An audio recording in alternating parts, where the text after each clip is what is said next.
salimos del suelo y abrimos el mirar al fuego en nuestra mano.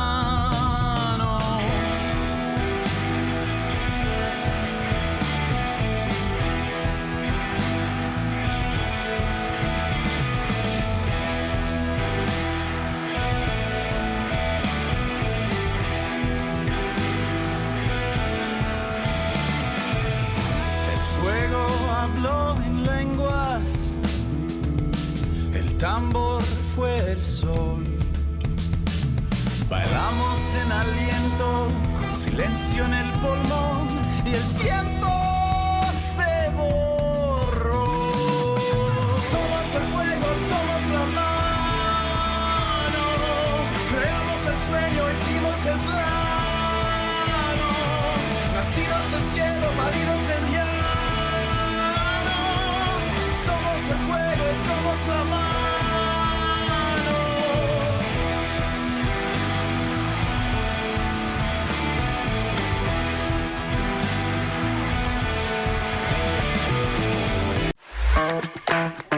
Búscanos en YouTube, FM La Patriada en YouTube. Para vernos y escucharnos, no solo tenés la programación de la radio, también tenés notas exclusivas. Entrá al canal de FM La Patriada, ponele OK al pulgar para arriba y dale clic a la campanita. Y no te pierdas nada.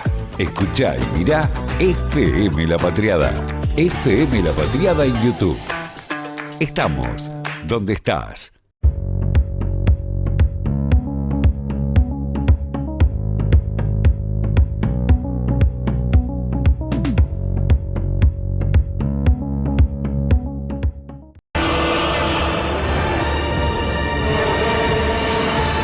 Esta música dramática comienza la charla compañera mortal de hoy con una invitada especial. Ella es Valeria Di Croce. ¡Bravo, bravo! Bueno, Valeria, gracias. Llegué tarde, pido disculpas a la audiencia, a ustedes. No se notó para nada porque estábamos igual, no íbamos a poder estar en el aire antes, así perfecto. Que no me siento tan mal. No te hagas ningún problema. Bueno, a Valeria todos la conocemos por su libro El Arca de Milei, pero es una académica, es docente, es investigadora, es militante. Eso primero, militante político. Productora de medios, columnista con Caballero, no hace tanto, ¿o sí? 2 años desde que salió el libro, sí. Desde Se cumplen justo hoy 2 años de que salió el libro. Felicitaciones. Sí, tiene cumpleaños el libro. ¿Se sigue vendiendo? Se sigue vendiendo, 5ª reimpresión, como se dice ahora. Bien. Para decirlo con exactitud. ¿Ya no dicen más edición? Me explicaron que no, que se reimprimen. Claro, porque en las ediciones vos podías toquetear tu libro. Exacto, es la reimpresión del original. No hemos cambiado nada. No ha cambiado mucho tampoco. No ha cambiado mucho tampoco, no, naturalmente. No. Solo se suman preguntas. Bueno, ahí, por ahí para arrancar, ahí planteás, y por ahí si tenés ganas, nos explicás, planteás esto de el capitalismo de plataformas.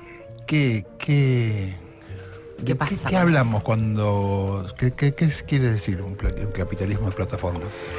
Bueno, ahora estoy como en esto de las cosas que cambiaron. Yo ahí en el libro planteaba, tratando de entender cómo había llegado Milei y todas las discusiones que se abrían en torno a la llegada de Milei a la presidencia, salir un poco del lugar común de buscar quién era el culpable y pensar en un proceso histórico que se venía dando en la Argentina y que para mí había empezado en el gobierno de Macri.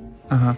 En donde también ubicar a Milei en una escena pública. Milei irrumpe en los medios de comunicación en el 2015, la primera vez que sale, justo cuando estaba la campaña electoral entre Scioli y Macri. Ajá. Entonces es un personaje que lo podemos ubicar 10 años después, o sea, 10 años antes de este momento, y que ya en ese momento hablaba de inflación, de dolarización, del déficit, o sea, con un discurso económico muy similar al que sostiene ahora. Había ahí una coherencia. Sí. A veces se nos hace muy cómodo decir que es un loquito, que llegó ahí porque tuiteó 3 cosas y ya está. Claro. O porque las feministas nos pasábamos 5 pueblos, 10, o los que quieran decir, o porque fue malísimo el gobierno de Alberto, y eran lugares cómodos en un punto, que tampoco resolvían el problema. Y yo estoy muy convencida de que si uno no entiende el problema, difícilmente lo pueda resolver. Está bien. Entonces, había como un primer momento, o sea, analizando esos 10 años, en donde él se vinculaba mucho con un grupo de economistas que estaban a la derecha del macrismo, que de hecho durante todo el macrismo lo cuestionaron al modelo económico, por decirlo así.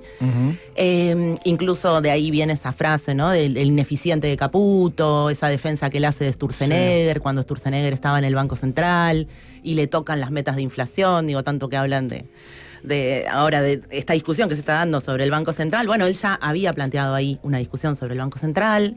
Había también un grupo de financiamiento que tenía que ver con la Fundación Libertad y Progreso, que está financiada por Atlas Network, que son fundaciones internacionales, estos think tank que financian tanto en Brasil como en Chile, como en Argentina, que cada vez son más. Ahora lo vemos en la Fundación Faro, pero digo, no es algo nuevo ni novedoso. Incluso la primera fundación de ese estilo, una de ellas es de Venegas Lynch, padre, el prócer de Milei, que se ubica en la dictadura cívico-militar, digo, todos salidos, ¿no? de esas escuelas de negocios, ese modelo que se fue como propagando, sobre todo en los 90, a partir de la llegada de Menem al gobierno. Y en ese momento yo lo que veía era un discurso muy a la derecha, también muy cómplice de los medios de comunicación, que con tal de no invitar a peronistas o kirchneristas, invitaban, o sea, buscaban a alguien que critique al macrismo, pero que no estuviera asociado al proceso previo, que era ese de 2003 a 2015. Entonces también le dieron ese lugar. Hay una complicidad del mainstream mediático en haberle dado lugar no invitemos a Barragán, no invitemos a Brienza, invitemos mejor a los Adorni, los Echevarne, todos estos economistas que supuestamente son independientes y demás. Y en ese momento lo ubicaba como un primer momento, como lo que fue el shock económico, que tiene como hito, ¿no? el regreso de Argentina al Fondo Monetario Internacional y la pérdida de soberanía, y hasta qué momento, o sea, hasta qué punto nos dimos cuenta que en ese momento ya empezaba algo que iba a ser un tanto irreversible tanto no nos diéramos esa discusión en ese momento, porque lo que se perdía ahí era la soberanía política, y cualquier gobierno que viniera después, lo estamos viendo aún hoy, ¿no? Esa falta de poder decidir por fuera de las políticas de ajuste del Fondo Monetario. Después un segundo momento, que es la pandemia, que ahí irrumpe también esta digitalización de la vida, este corrimiento de la vida hacia la digitalización, obligados por las medidas de cuidado, pero era un proceso que se venía dando y se acelera en la pandemia. Y que transforma hasta el día de hoy y sigue transformando nuestras subjetividades, por un lado, pero que también y sobre todo fue un cambio en términos económicos a nivel global. Porque nosotros, si vemos el mapa de la riqueza en 2020, nos encontramos que, salvo Mark Zuckerberg, el dueño de Meta, y en ese momento Bill Gates, que ya venía, porque además es dueño de infraestructura crítica que permite el almacenamiento de datos, el resto de los que hoy se sacan fotos con Trump y que manejan todas las tecnologías que nosotros utilizamos, no eran los 1.000 millonarios del mundo. En el 20 En no el lo 2020 eran. solo 2. Mira. Hoy la inversión de la prueba es que de los 10 más ricos, 9 son dueños de empresas vinculadas a la tecnología de vigilancia surgida de Silicon Valley. Digo, desde Nvidia, que es la que produce los chips, que permite que usemos nuestros dispositivos, hasta el caso de Jeff Bezos, el caso de Elon Musk. Digo, son todos hombres gringos, norteamericanos, misóginos, que no creen en la democracia y que son los que manejan las riquezas más grandes del mundo. Y esa transformación empieza en la pandemia. Entonces también yo miraba un poco eso y hasta dónde eso estaba jugando en la correlación de fuerzas globales, no locales solamente. Sí.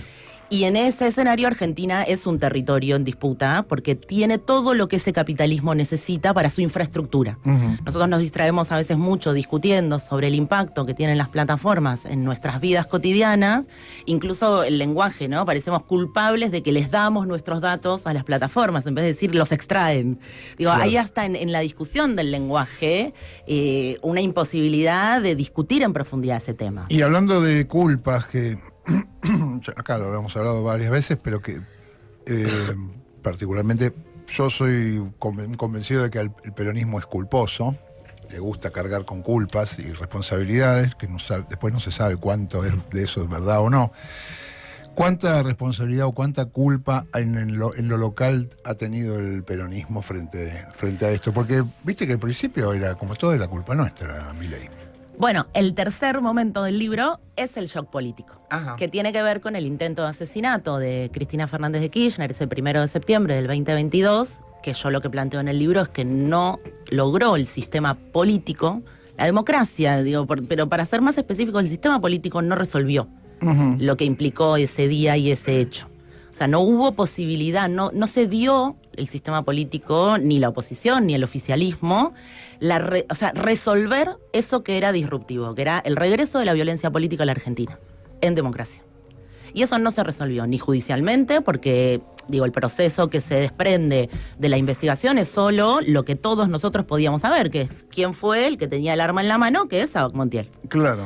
Pero eso lo sabíamos todos, no necesitábamos una investigación para saber, lo que hay detrás. O sea, ¿qué lleva a ese pibe a ponerle un arma en la cabeza a Cristina y en el momento del juicio decir, yo hice esto por el clima de odio generalizado? Bueno, ese clima de odio generalizado fue responsabilidad de todos y todas, de corrimientos de límites, de permisividades, de que era más fácil sacar de la cancha gente que discutir con esa gente en profundidad la política.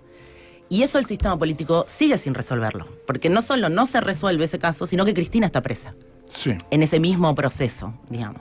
Entonces, esos tres shocks que yo planteaba en el libro siguen abiertos. Seguimos con el problema del Fondo Monetario Internacional, seguimos sin resolver y cada vez se profundiza más, y las consecuencias en Argentina para mí son catastróficas sobre el capitalismo de plataformas, porque hoy con este gobierno, además, se consolida la idea de una colonia digital que provea todo lo que ese capitalismo necesita, no para desarrollar tecnología en la Argentina, no estamos discutiendo de igual a igual, decir, bueno, vengan acá, dejen el famoso know-how, ¿no? Enséñenles a nuestros pibes y a nuestras pibas cómo desarrollar tecnología, discutamos cómo esa tecnología de riesgo se desarrolla desde el inicio hasta el fin. No, hay una opacidad absoluta sobre esa tecnología y lo único que se requiere de nosotros son, verbalizado además por el presidente de la Nación y por los reclutas del imperio, esta idea de, necesitamos tierra para instalar centros de datos, necesitamos minerales críticos, necesitamos energía barata. Entonces hay un extractivismo descontrolado que el gobierno, apropiándose de las herramientas legislativas, de los decretos que tiene y de las políticas que toma, acepta que ese territorio, que es el territorio argentino, que conforma el Estado, puede ser entregado a este tecnoimperio, ¿no? Esta asociación entre el gobierno de Trump y estos empresarios del capitalismo de plataformas. Y la pregunta que yo me hago todo el tiempo es, ¿y la población qué? Porque, el Estado es eso, es su territorio, su gobierno y su población.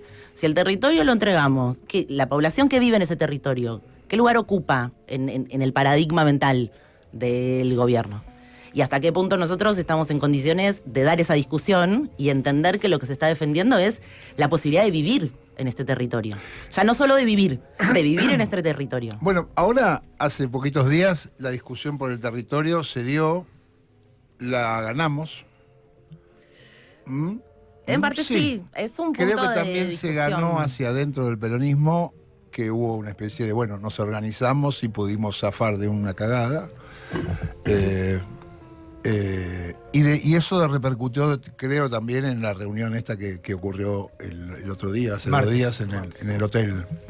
Sí, yo tengo una mirada no pesimista, porque no lo soy una militante política. Tengo una mirada distinta de lo que pasó la semana pasada. Hay como una lectura, ¿no?, que estuve viendo, que, entonces la reunión de estos días es resultado de que la gente salió a la calle y entonces frenamos la ley. Yo creo que hay un proceso de leyes, de una arquitectura legal del coloniaje que empieza con la ley bases extra large, ¿no? La versión grande. Sí. En esa versión grande, si ustedes se acuerdan, estaba la modificación de la ley de bosques, estaba la modificación de la ley de tierras.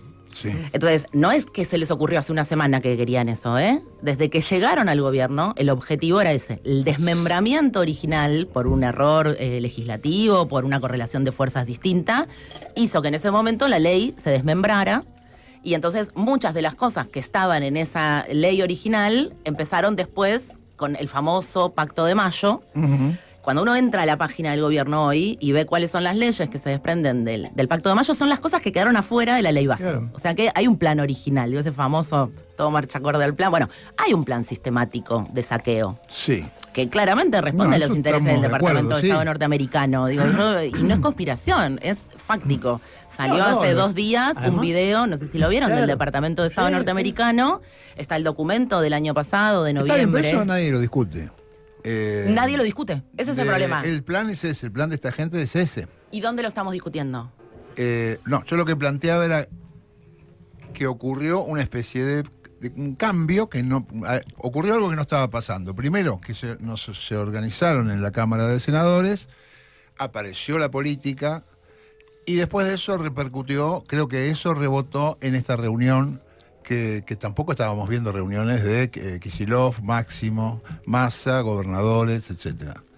Sí, yo ahí lo que veo es algo que Cristina adelantó en una carta antes de ser detenida injustamente, que era que el ámbito parlamentario iba a ser el ámbito un poco de discusión en este contexto. O sea, dada la situación de había solo 6 gobernadores, de que el ajuste iba a implicar necesariamente, digo, si uno ve la historia argentina, sabe cómo se manejan las provincias en torno a la necesidad de recursos y de cómo manejar y administrar las poblaciones precisamente de sus territorios provinciales. Uh-huh. Y yo me acuerdo que en esa carta donde Cristina hablaba de esta crisis de deuda que estábamos atravesando, ella decía, bueno, va a ser ojo con lo que pase en la Cámara y con las defecciones en las votaciones y este marco de las cajitas de herramientas, en esto de dar gobernabilidad y demás, ojo con lo que pase ahí. Sí.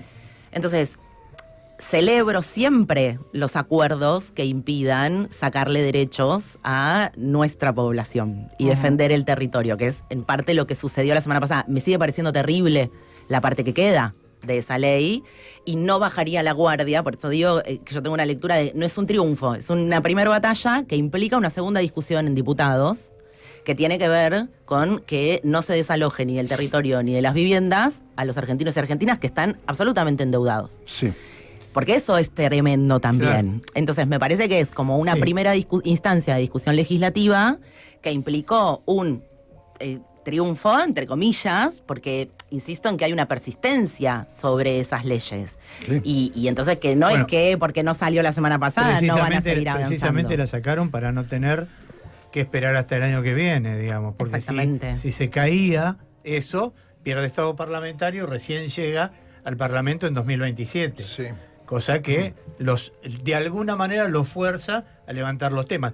De todas formas, todo lo que se dice en este momento en la Cámara de Diputados es que la ley estaría caída, digamos. Que no se va a tratar en lo que va del año precisamente por esto. Porque quieren ver si pueden recuperar alguna... Porque esto también tiene que ver, no jodamos, tiene que ver con la caída de Milei, digamos, con los 60 y pico de puntos de argentinos que están en contra del gobierno de Milei, con sus fallas, con sus defecciones, con su estado de salud. Es muy raro lo que está pasando, digo, una semana que el presidente no aparece en ningún lado. La señora presidenta adjunta, que es la secretaria general, sigue trabajando para la presidencia de Milei, pero vos hablás con empresarios que dicen no llega, porque no llega él, por eso estamos de alguna manera empezando a prever hasta la posibilidad del adelantamiento de las elecciones, porque él no llega en términos vitales, digamos, ¿no? No llega en términos... Carlos, y creo que lo habíamos hablado la vez pasada cuando charlamos con los dos. Yo a veces dudo siempre, ¿no? Si elegir el lugar que me hace bien espiritualmente, que es decirte sí, ya está, Sí. se va. No, yo no digo que sea... Por dentro lo que pienso es determinados movimientos que uno ve que es, bueno, sí es cierto, hay un corrimiento esta última semana después de la aparición en Colombia, ¿no? de Milei. También es cierto que toma mayor protagonismo el embajador norteamericano. Sí, y Daniel Haddad. Sí, pero el embajador norteamericano, a mí me gusta más pelearme con el dueño que con el Bien. circo. A ver, Lorena, ¿qué Digo, dice? porque es un representante Haddad, en todo caso, de esa embajada. Sí, pero es un representante... Por que- algo levanta la cabeza. Es un representante que puede tomar el lugar. Por eso Mientras levanta el la embajador cabeza. A ver, norteamericano no Lorena. puede. Ayer Infobae presentó un video de inteligencia artificial que es un diálogo entre San Martín y Sarmiento. 168 fotos en Infobae. la creme de la creme de la creme del poder. Sí. Incluidos políticos que van desde Guado de Pedro, Mayra Mendoza y después, todo el arco completo. Ajá. Me impactó. Es un video. Es como si La Patriada presenta un video con Carlos Barragán y acá viene pero Lorenzetti. además no es un video. Es el video del diálogo que tienen Sarmiento con y San San Martín. Martín, Sí. que favorece este tipo de desregulaciones. Sí, claro. Hay un Sarmiento que era el que decía que la Patagonia era de los chilenos. Hay un Sarmiento, con una postura que discute además con San Martín. No es un video, ¿viste? No. Tiene un contenido. Pero la extraña pleitesía que se le rinde a un video, que la verdad que si no vas no pasa nada, no le va a cambiar la vida a nadie. Ahí hay algo ahí. Y la entrada de un nuevo outsider, sabiendo que la política está rota también, ¿eh? No es que la gente dice, ahora, hubo una marcha esta semana del CONICET. Partes cantaban que se vayan todos. Sí, claro. Ahí hay algo ahí. Sí, y Ya no es que... en base a lo que dice Lore, dos cosas, ¿no? En el mismo momento que estaba pasando esto, en la embajada, Peter Lamelas recibía a senadores y diputados, no solo de la Libertad Avanza, No. de la UCR, del PRO, Con les daba peluca, sí. una especie de medallita de honor por los 250 años, y no sé, bueno, una cosa, ¿no? Y esos son los que votan después las leyes, como el RIGI, las leyes de glaciares. Por eso digo que lo de la tierra barra, a mí me genera una situación que es, uno dice, bueno, se bajó el capítulo de tierras. Sí. En un punto, en línea con lo que dice Carlos, se puede discutir en otra instancia, puede entrar como otro proyecto, puede haber otra modificación. Pero la ley de glaciares se aprobó. Sí. Y la ley de glaciares, la modificación de la ley de glaciares, de la mano del RIGI, del SuperRIGI, de otras tantas desregulaciones, como las retenciones a la minería, implica que hoy, en este momento, mientras que nosotros charlamos acá, espacios como por ejemplo el que compró en 2003, ahora porque llegó Milei. En 2003, Elstein compra minas, que las tiene inactivas porque estaban en lugares en donde no podía explotar. A partir de la modificación de la ley de tierras, esas minas pueden ser explotadas. Bueno, hoy si uno recorre las rutas sanjuaninas, se va a encontrar con un desarrollo a paso aceleradísimo de esas minas que estaban inactivas hace mucho tiempo y que ahora están siendo explotadas. Y eso es parte del territorio también. Entonces, no es que sin la modificación de tierras, ya está.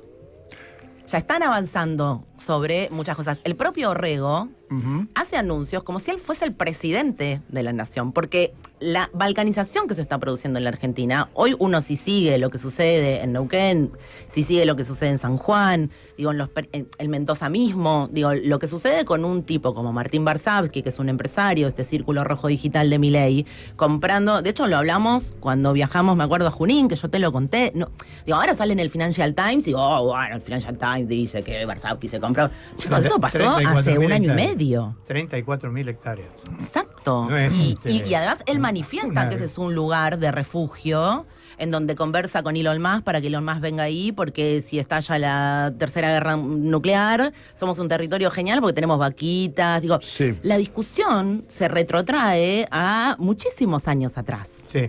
Y, Entonces, es tan profunda la discusión que no es que yo no quiera discutir quién se saca una foto con Haddad. Yo quiero discutir el momento de la historia argentina en el que estamos, que es un momento muy complejo, que no se resuelve siquiera con una reunión política como la que hubo el martes. Porque requiere de la participación no solo de la dirigencia política, requiere de la participación nuestra. No hay forma de reconstruir comunidad cuando las familias argentinas están rotas y fragmentadas. Y el tema es qué pasa con ese que se vayan todos, porque cuando en el que se vayan todos, que es un momento tal vez para los más pibes a veces, y yo hago un esfuerzo muy grande por hablarlo con mis estudiantes, y eso significa un video que además Milei, para su militancia, vació de significación, porque el 2001 para Milei y su militancia es otra cosa, es un acuerdo de la casta para evitar, para robarle la plata a la gente. Esa es la lectura, simplificada que hace Milei de eso. Quienes vivimos, por eso te contaba lo de tu nota de hoy, que se la recomiendo a la audiencia de esta radio, la del espíritu del caballo, hay un momento ahí en donde necesitamos todos y todas volver a lo que nos define. Y a ese momento en donde uno dice, bueno, este soy yo, de acá vengo. ¿Y qué hago con eso en este tiempo actual? Yo que estuve en la calle el 19 y el 20 de diciembre, pero que en esta ciudad, pero que viví eso mismo en Neuquén 10 años antes, digo, sé que no sé, o sea, se define acá porque acá están las cámaras de televisión. Sí. Pero la degradación profunda de nuestro país de los últimos 10 años no es algo de ahora que se va a resolver en 5 minutos. Y yo no sé hasta dónde estamos hablando de eso y nos damos cuenta de qué está en juego. No está en juego la elección del año que viene. Está en juego si va a quedar mundo. Las discusiones de este tiempo Claro, sí. son 9 locos, no Milei. Milei es anecdótico. 9 locos que son dueños de la infraestructura crítica que hoy está disputándose el mundo y que tienen interés en este país y que tienen todo servido para llevárselo como quieran. Vale, Sí. Estimadísimo. yo comparto Pero esta descripción general. Pero la descripción general impide también el quehacer, digamos, ¿no? ¿Vos creés que el peronismo, con todos sus integrantes y todos sus dirigentes, peleándose como se están peleando, está a la altura de la situación o no está a la altura? Porque menos vamos a poder hacer si el peronismo no toma conciencia de esta situación. Yo te escucho a vos, como sabés, que tengo una predilección por vos, y digo, está bien, tiene razón. Cuando veo a dirigentes del peronismo que a veces te representan o a veces no te representan, digo, no. ¿no tengo razón o no estamos discutiendo lo No que estamos discutiendo lo que tenemos que discutir.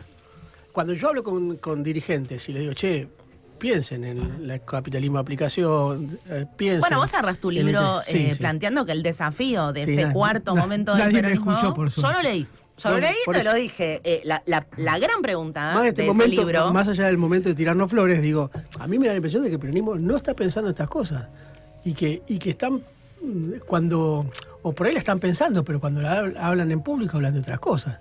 Sí, ahí yo no le voy a correr el Digo, culo a la porque jeringa están como muy flojitos ustedes. Esta es una charla compañera mortal y yo, que soy el que comparto la mayor parte de las cosas con Valeria, tengo que salir al cruce, porque ustedes están muy tibios, compañero. No, Qué probable vamos a que contestar. No, mira, chicanas de Brienza. Me No, resbalan. nos hemos discutido bastante con Hernán sobre esto, pero más allá de tirarse flores, yo creo que no hay todavía una respuesta a la pregunta que vos te haces en el libro, y eso es un problema, porque creo que efectivamente cada momento de esos peronismos, ¿no?, que vos analizás en el libro, pero que son los que en definitiva hacen a nuestra historia, respondió a una pregunta de su tiempo.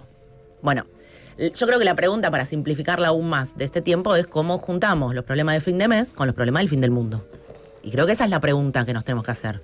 O sea, cómo llegamos a fin de mes, cómo conseguimos una casa, cómo recuperamos la posibilidad de una vida digna, sin desentendernos del quilombo que implica ser un territorio en disputa en este contexto geopolítico. Yo creo que la discusión tiene que siempre incluir las dos variables.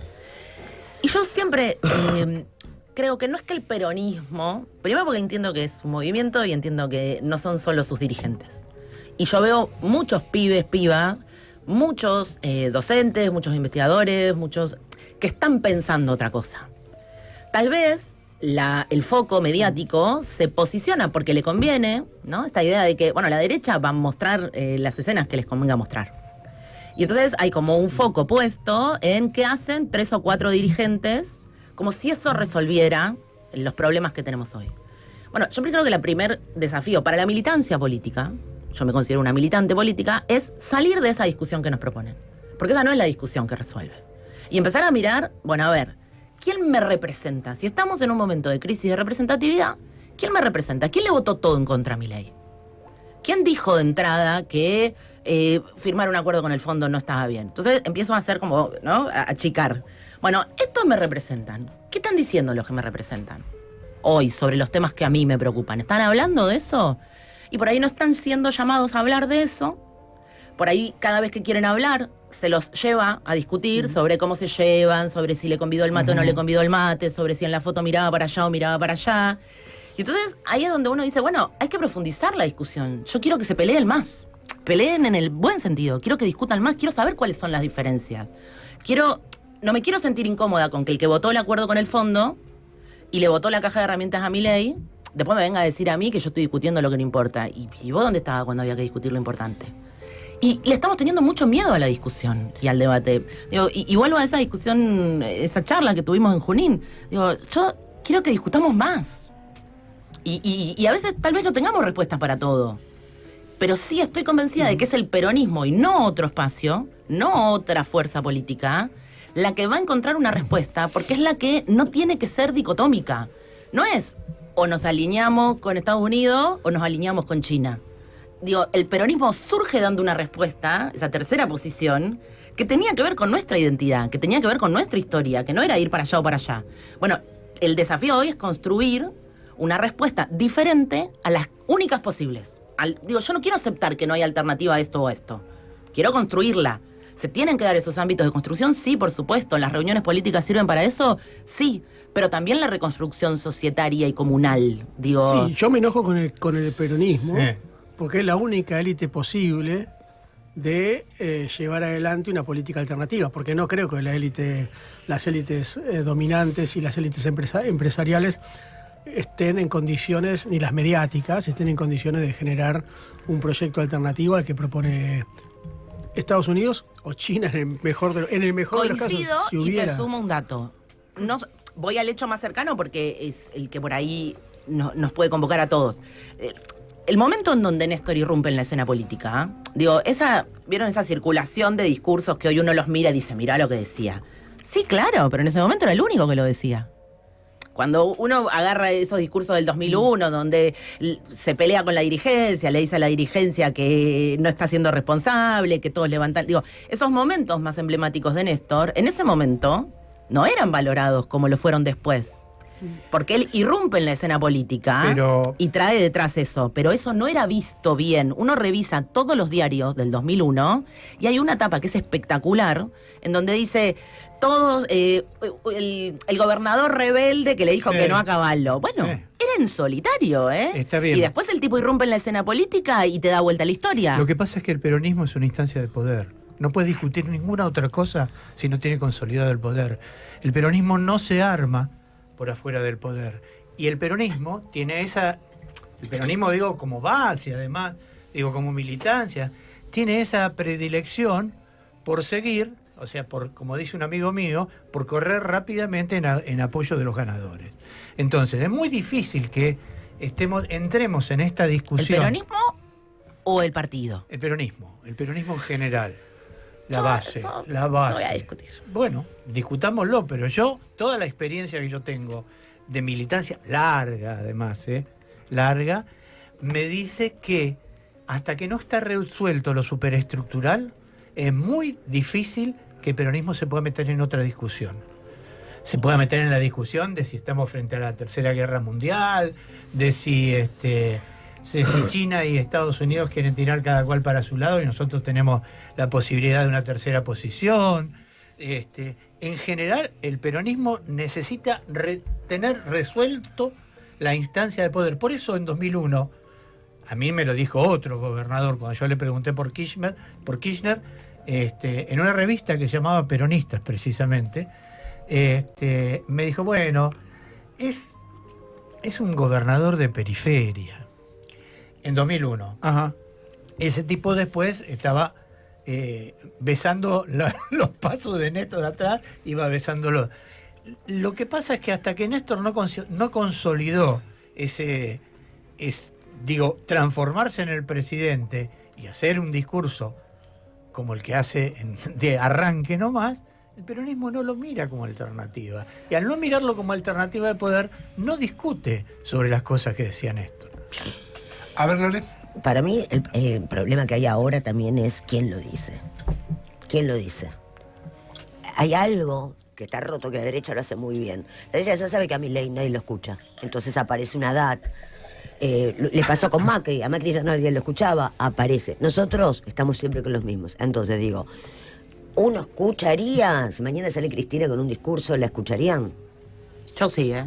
Sí, bueno, pues vos militas, pero digo, ¿se la escucharía? Los que tienen los votos, vos necesitas los votos. Cada vez que habla Cristina es prácticamente cadena nacional. Así que no sé si no la Bueno, escucharíamos. pero es la pregunta. Pues está bien. Digo, entonces sería... Como ningún dirigente hoy en la República Argentina, te diría. No, la pregunta que no nos contesta Di Croce es, ¿está a la altura del peronismo de este momento? No. Porque yo tengo la sensación de que no. No. Y entonces Bueno, eso- pero discutamos qué No. peronismo. El peronismo... Vamos a animarnos a todo el- discutir, discutamos Ah, todo. ¿quieren discutir Porque... qué peronismo? Qué quilombo. Bueno, dale. No, porque a mí no me gusta que vengan a decir que hay un peronismo racional y un peronismo no racional, pero la verdad es que se construye así el mapa, digo, lo que me quedé con lo que decía Carlos también, ¿no? Digo, yo sé qué me representa del peronismo y claramente no es un peronismo racional. Digo, Bueno, pensando es una en los definición pichetos de Macri, y... ¿no? Sí. No, y sí, claro, primero que es una definición del enemigo, ¿no? Me voy a comprar, o sea, nunca voy a aceptar que me defina aquel que me desprecia. Ok, Digo, acá ¿por qué yo nadie dijo aceptaría peronismo una racional. identidad?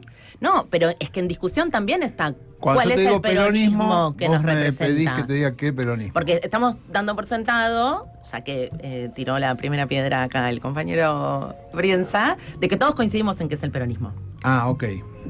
Y por ahí no, por ahí tenemos miradas distintas de lo que es este momento histórico, pero sobre todo de lo que es el peronismo. Ujú. Porque decía Carlos, ¿no? Esto de, bueno, hasta que no gane y no se resuelve y no ganan las elecciones, nadie... Y yo por ahí tengo una mirada distinta como joven de los 90. Digo, yo peronista fui siempre, porque digo, estamos aquellos que desde la cuna, ¿no? Digo que uno nació en una casa determinada, tiene unos consumos culturales históricos determinados, se para en una línea histórica determinada. Pero yo lo discutía con Mateo cuando ganó con mi nene, que en ese momento tenía 10 años, cuando ganó Milei. Digo, frente a su desilusión, a su tristeza, a todo lo que implicaba ese momento. Cuando yo tenía tu edad, amigo, ganó Menem. Y acá estoy. Y tuve que esperar 14 años para lo que yo entendía que era el peronismo estuviera representado en el poder. Digo, volviendo a esta idea del poder. Miren cuando ganó representado el peronismo. Claro, en el Yo 89. lo podría discutir y no tengo miedo de dar esa discusión. Para mí no. Para mí como patagónica representó el despojo, representó el En el neoliberalismo. 95. En el 95. En el 89 en adelante, las provincias, la devastación en las provincias. Yo no voy a aceptar que el peronismo solo resuelva la hiperinflación. Digo, no compro esa. En el 89, cuando uno lee las discusiones que se dieron en la Cámara de Diputados y en la Cámara de Senadores sobre la reforma del Estado, el peronismo defendió una ley que reformaba el Estado diciendo que había un Estado elefantiásico, que, digo, las mismas argumentos Pero que vos, usa hoy vos Milei, estás segura que y la base- acompañado por la UCD. ¿Estás segura que la base... Yo no compro. ¿Estás segura que la base no adhería a esa idea? Es que yo ahí quiero discutir más profundo. ¿La base adhería a la idea o se presentaba como que no había otra posibilidad No, de adhería eso? a la idea, porque le pasa lo mismo que pasa con Milei. ¿Qué es la casta? Y mira, yo te lo explico Pero hubo fácil. peronistas que no estuvieron de acuerdo Sí, con claro eso. que hubo peronistas. Entre ellos Cristina, Está bien, hubo peronistas. Pero en los 90, estamos hablando del Néstor 89. estaba ahí. No, yo creo, perdón, Charlémoslo a ver, eso porque también. si podemos discutir, lo vamos a discutir 1000 años, el menemismo. Mi pregunta sería, ¿vos ves un Menem, que podría venir un Menem a gobernar, si gana, que podría ganar un Yo Menem creo que peronista? al círculo rojo digital y analógico, al poder real del país, le conviene un Menem, no le conviene un nuevo momento kirchnerista. No le conviene un Néstor. Está claro, nadie quiere, de esta gente no quiere nada de eso. Ok. No.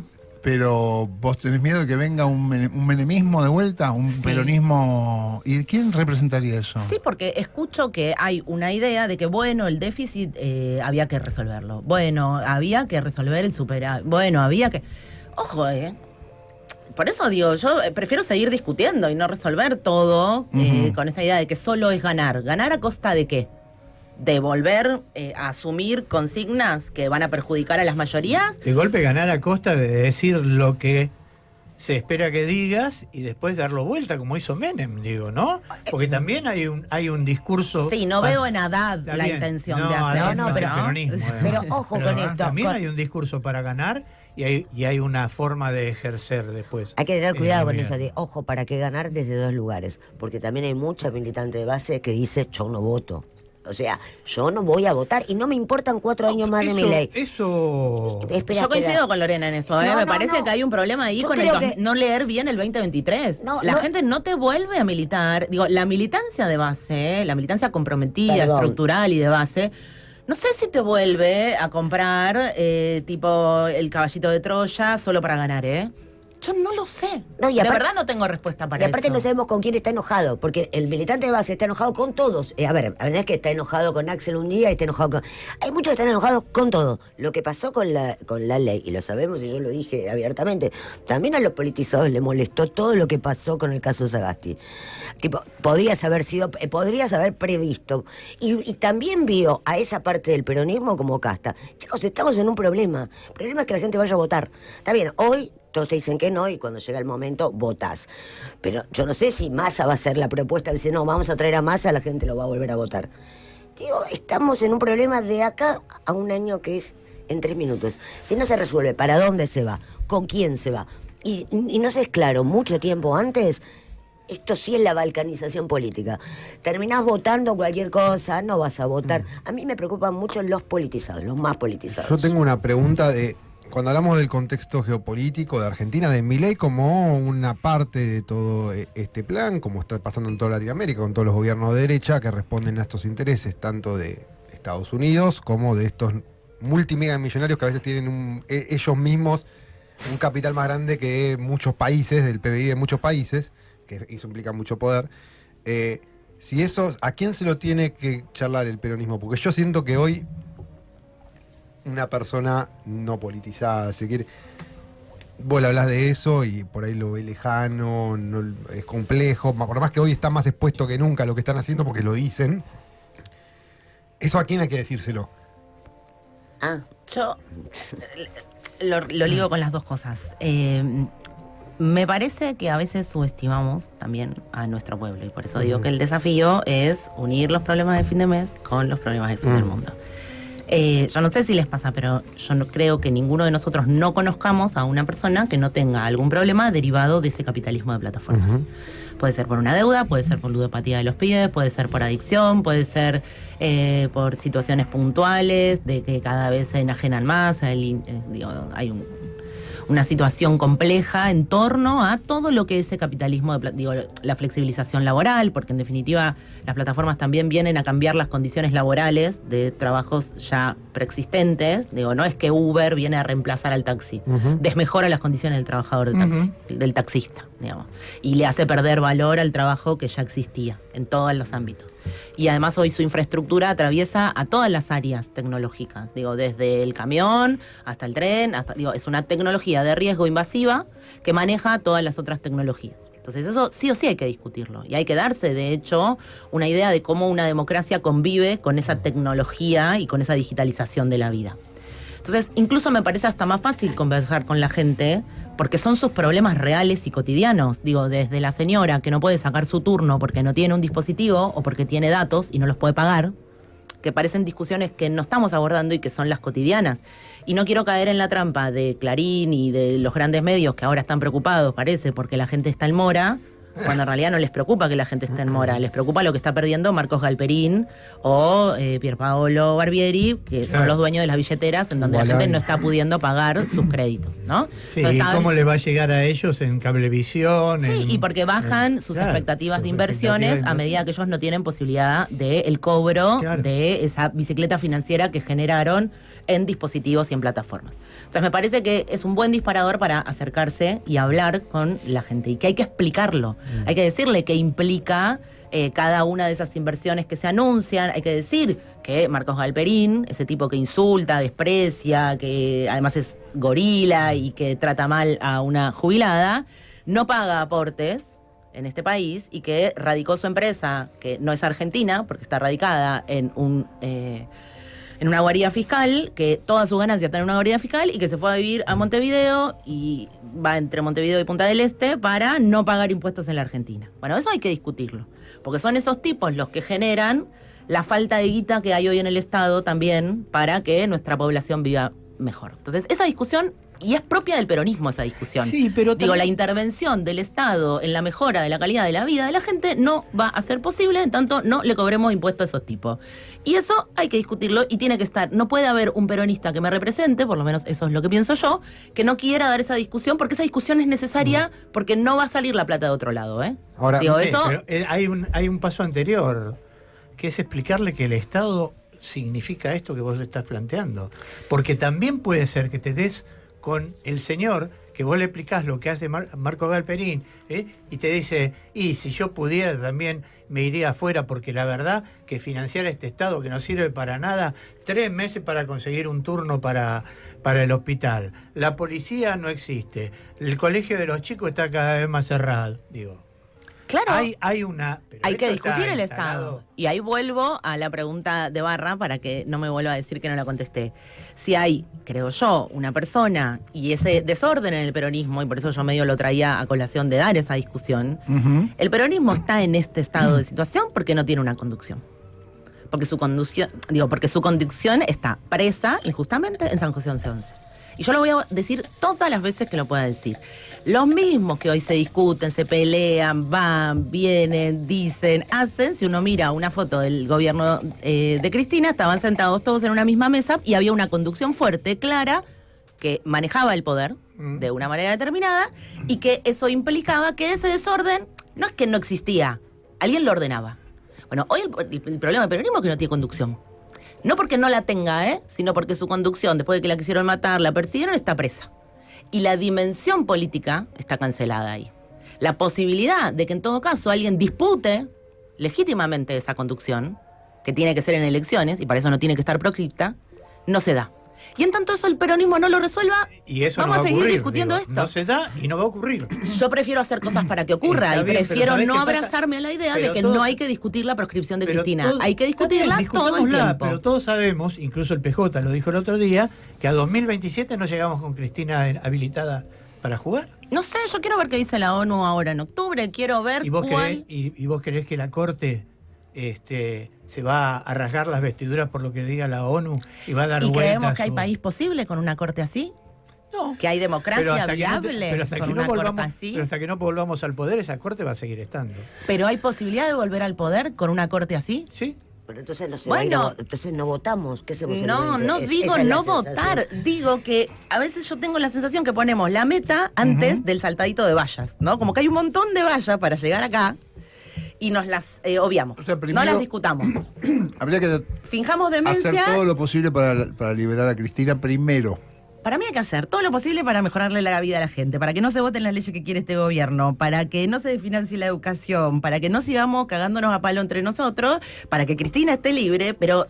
Vale, en esa táctica... Porque si no me siento en casa y les digo quién me parece mejor el candidato en el 27 y esa sería la solución. Vale, lo que pasa es que en esa táctica tiene un agujero, porque tiene un agujero que permite el status quo, que es, o hago una abstención revolucionaria y quito a todo el peronismo del poder, y desfinancio legítimamente el Estado, saco los gobernadores, saco los municipios, saco los diputados, saco los senadores, saco los concejales y dejo el Estado vacío, o solamente digo, Cristina está proscripta y no hago nada más, todos siguen agarrados a los cargos, el peronismo no está proscripto y no permito que haya elecciones posibles.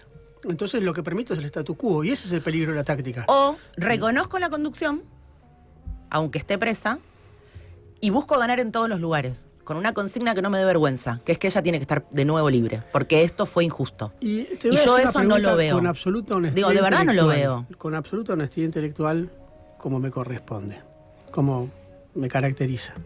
¿Vos creés que el peronismo está conducido legítimamente por Cristina? Digo, no solamente el kirchnerismo, sino la totalidad de ese peronismo que tiene que ver con los gobernadores de las provincias, que son 5 o 6, con los miles de intendentes, que son decenas de intendentes, y con los peronismos del interior que interpretan al peronismo de manera diferente a la que interpreta el peronismo del AMBA, que es, digo, y te digo, para mí, el kicilofismo y el kirchnerismo son parientes, son la misma familia. Digo, ¿vos creés que Cristina conduce todo? Presa no. ¿Pero crees que el problema de la conducción es que está presa o hay alguna cuestión de legitimidad previa que también hizo que Cristina pueda haber llegado a estar presa? Yo creo que hay 11 años ya no es una década, 11 años, podemos ir más atrás, pero vamos a poner el momento ese de 9 de diciembre para adelante, si querés, del 2015. Sí. Creo que hay una construcción, un ataque sistemático hacia la principal figura, que no es casual, que por eso digo que el sistema político nunca se hizo cargo de defender a quien tenía que defender por la incomodidad que produce Cristina. Digo, yo creo que Cristina es al sistema político una gran incomodidad. Digo, genera incomodidad porque si no, no se entiende tampoco, y abro un paréntesis y vuelvo, ¿no? ¿Por qué hay votante de Milei que te dice yo votaría a Cristina? ¿Qué estás viendo ahí? O sea, ¿qué le pasa a la persona que te dice ¿a quién vas a votar, Cristina? No, pero no es candidata. Bueno, a Milei. Bueno, ve en Cristina un desafío al poder. Digo, yo creo que hoy el mayor capital político de Cristina es la demostración real de que si a la única que el poder la encerró, la persiguió, es por algo. Hay algo que representa a Cristina. La pregunta que yo me hago es, la sanción a Cristina disciplinó de tal manera que yo no sé si estamos discutiendo si Cristina conduce o quién se anima a dar las discusiones que Cristina propuso. Porque tal vez si vos me decís, mirá, digo, pensando en lo que decías, Carlos, bueno, pero Cristina hoy no puede ser candidata. Bueno, ¿y quién representa realmente lo que Cristina hizo? ¿Quién se va a bancar eso? ¿Quién se pone en ese lugar? Digo, humanamente, físicamente, materialmente, ¿quién va a animarse a dar esas discusiones si ella, que las dio, está en la condición que está? Y lo que uno ve es que se juega la mancha venenosa, ¿no? Y que hay una idea de que, bueno, lleguemos al poder diciendo, no, bueno, yo esto no lo voy a hacer, digo, el déficit fiscal. Digo, Néstor hablaba del déficit fiscal, pero decía, sin tocarle el bolsillo a la gente. Digo, ¿qué dirigente hoy vos ves del peronismo que diga eso? Son muy pocos los que están diciendo eso.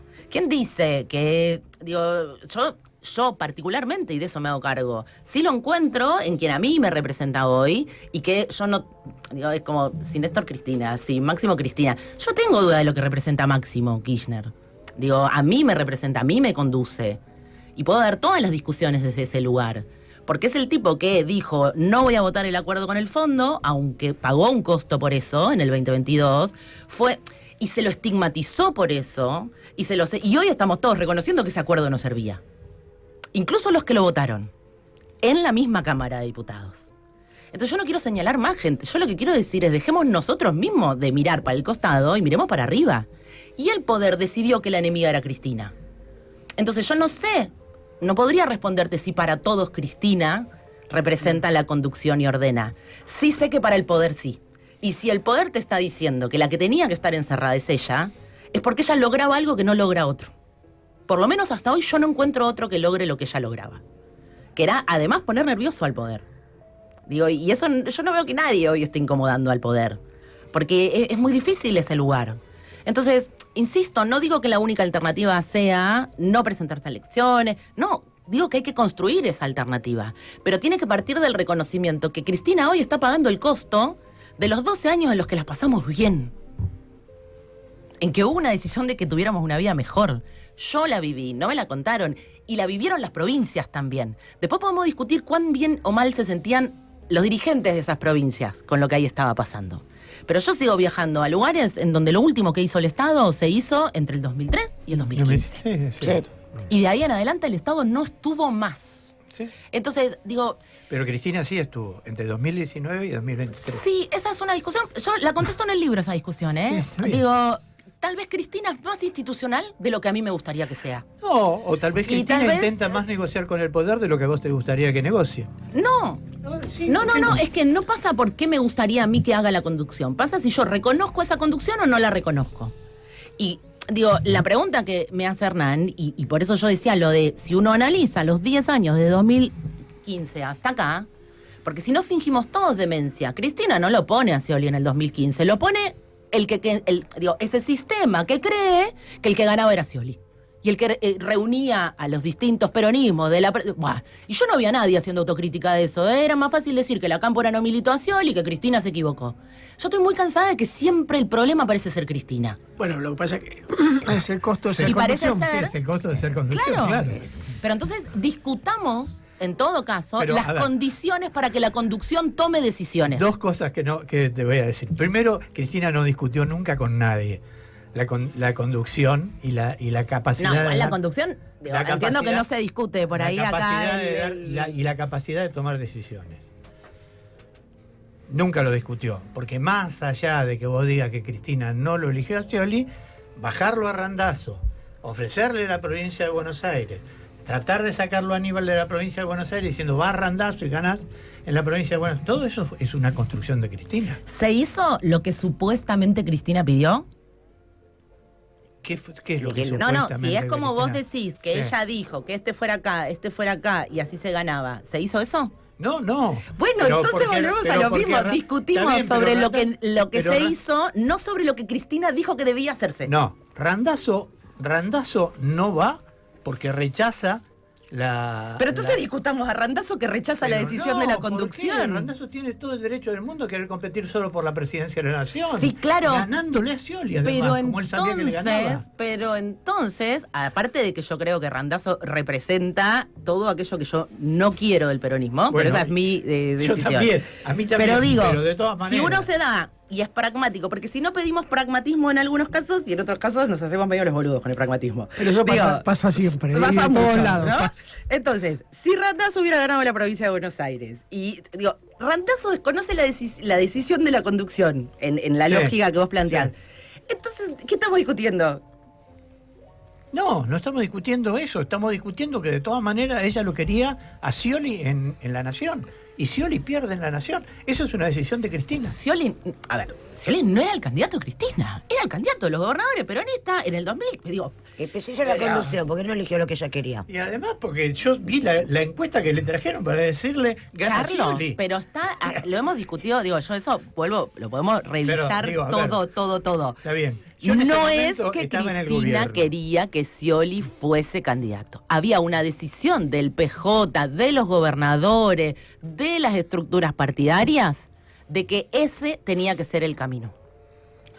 Hay un Yo, imaginario de que sí, Cristina yo siempre hizo no todo con el estoy de dedo. acuerdo con Alberto eso. Fernández tampoco fue así, Primero- hubo charlas antes. Primero que no es estoy de acuerdo con eso, levanta. porque... Pero podemos no estar de acuerdo. Bueno, eso, no pero estoy de acuerdo digo, con eso porque la decisión de el entorno era que fuera Scioli.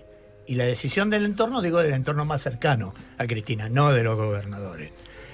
Pero además, a Cristina nunca, en ese momento, no le hacías, si ella no hubiera querido a Scioli, no le hacías torcer el brazo ni que la mataras. Porque en ese momento, era ella y después lo que quisieran seguirla.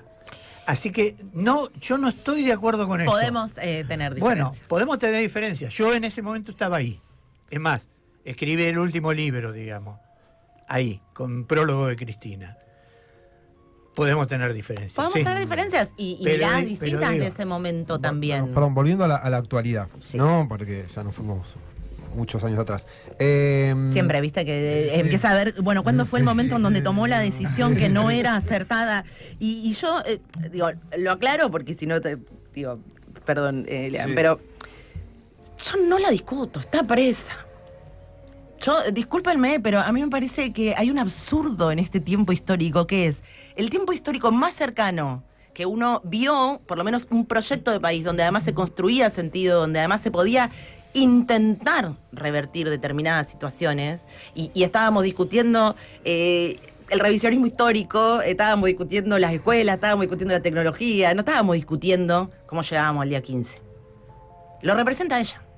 Y ella está presa. Entonces, a mí me parece de verdad un absurdo seguir creyendo que... Porque hay un punto en donde yo siento que la discusión siempre termina en, bueno, reconozcamos que entonces ella se equivocó, tomó malas decisiones, entonces incluso está presa porque tiene la culpa.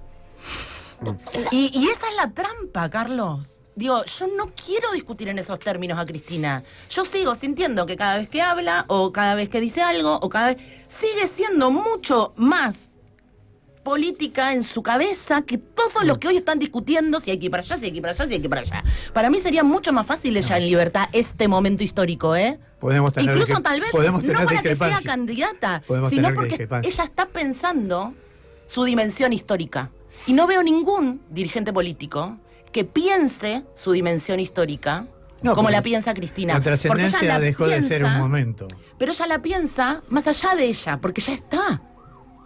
Y porque además se derrumba todo lo que construyó a costa de todo lo que pasó. Digo, en términos personales, en términos históricos, en términos, digo, de cómo lo está viviendo con el cuerpo. Sí. Digo, ver cómo se deshace todo eso que te costó y te costó mucho y que le costó al pueblo argentino un montón, no es fácil tampoco. Entonces Pero a mí me parece que... déjame que te diga que somos parte, Cristina y yo, somos parte de una generación que vivió todo con el cuerpo. Con lo que también vivir las cosas con el cuerpo y tomar decisiones con el cuerpo, no te digo que resulta más fácil, está en nuestra naturaleza.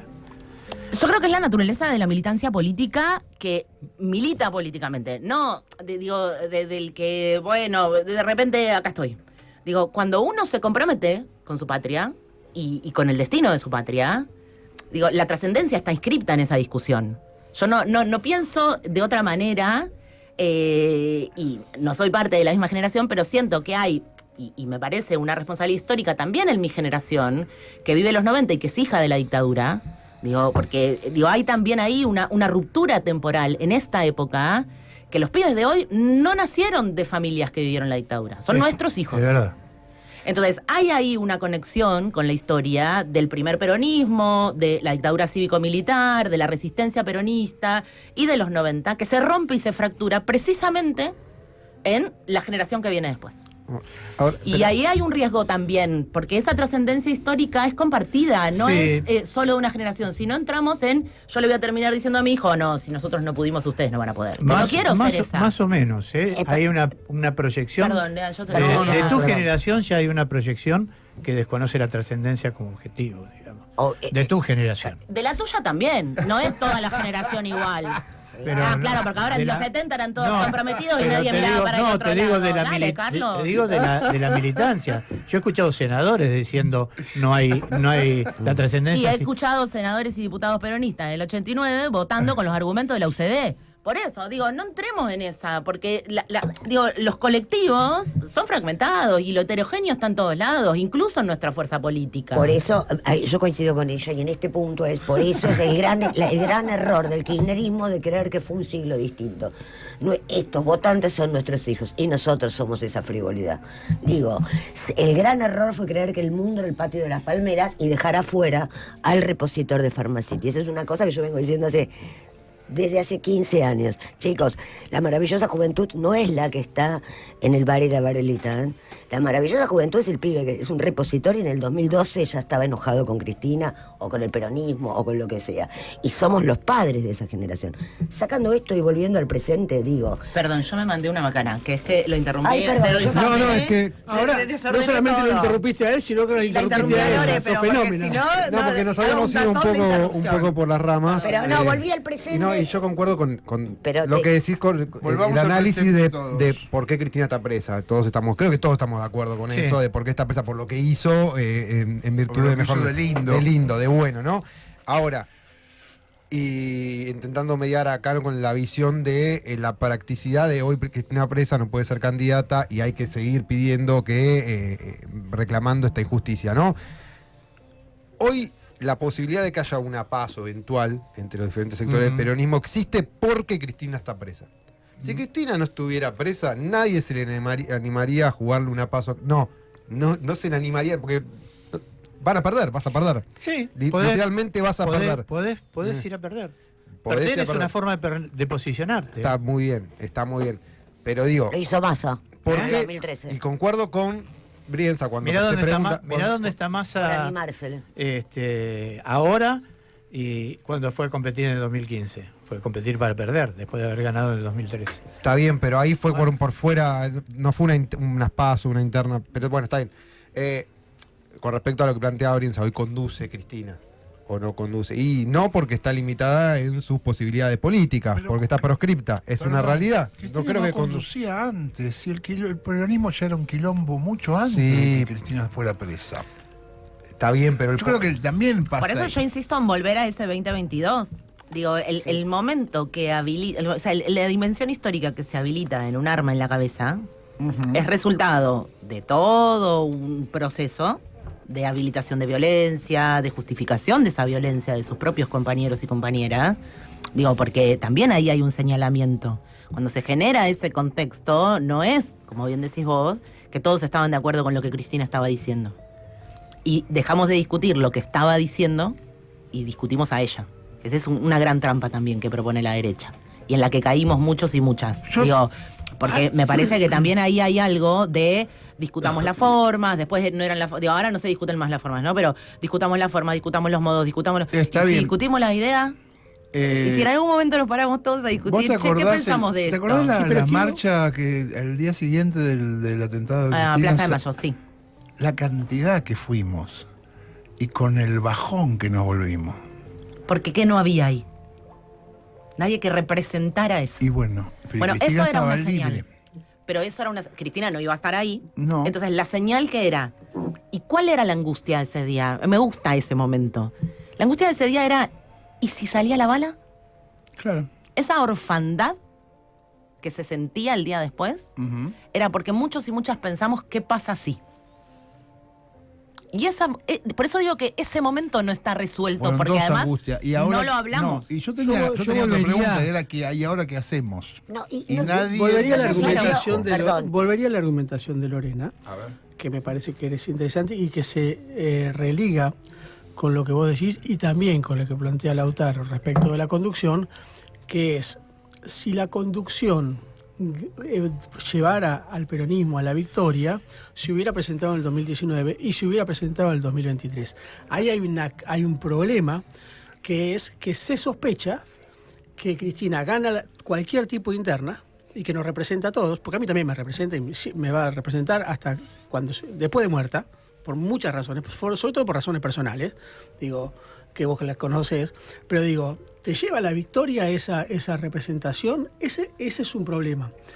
Cristina muy bien lo sabe, por eso en el 2019 acompañó y por eso en el 2023 no se presentó ella tampoco. Digamos, nadie que sabe que gana no se presenta, a no ser que haya algo extraño. Entonces, si vos Cuando sabés, decide si vos que vos presentarse ganás, en sí. el 2025, Claro, se sí. activa lo que ella, tanto en el 19 como Sí. en el 23, Fue dijo que iba a pasar. Casi al mismo momento. Pero digo, Claro. yo lo que quiero volver es al Pero está argumento, bien lo que quiero vos volver al decís. argumento de ella, digo, más allá de Claro, esto. pero lo que vos Que estás es diciendo esa representación. lo responde ella misma, Hernán. Cuando ella dice las veces que se lo han preguntado por el 19 y por el 23, ella dice antes de lo que pasa en el 25, porque había un sistema judicial dispositivo armado para que en el momento que yo dijera que era yo, pasaba lo que pasaba. Y la confirmación de eso es el 25. También es cierto que hay que se veía venir esa decisión Y que siempre fue la judicial misma causa. y que había que apurar los tiempos. También se pueden leer de las dos maneras, porque fue muy simultánea esa. Claro, esa- pero vos fíjate, en el 19 Sí. es el llamado a indagatoria, la presentación de ella en Comodoro Pi y el paso siguiente, ¿cuál era? El mismo que termina, digo, porque si no siempre es contrafáctico, Sí, pero lo eso cierto yo es... no quiero meterme en lo fino de si Cristina se equivoca, si acierta. Sino si la no. discusión de Sino qué la pasa discusión- después. La discusión sobre la legitimación de Cristina frente a la sociedad, que es un poco lo que plantea Lorena y que me parece que es medular en ese famoso 65, 35, 60, 40, que todos, que es el lema: con Cristina no alcanza, sin Cristina no se llega, ¿no? Digamos. Bueno, eso sigue sin resolverse, marca los límites de una conducción amplia, pero al mismo tiempo marca la dificultad para llevar adelante una táctica política que te lleve a la victoria, y hay un problema aún más todavía. Después de 12 años, 11 años, 12 años, no hay nadie, no se preparó a nadie que no se llame Kirchner para poder conducir al propio kirchnerismo, y ahí me parece que hay una limitación del kirchnerismo estructural, que es: si no me llamo Kirchner, no conduzco. Por lo tanto, si no hay un Kirchner, el kirchnerismo no se trasciende a sí mismo.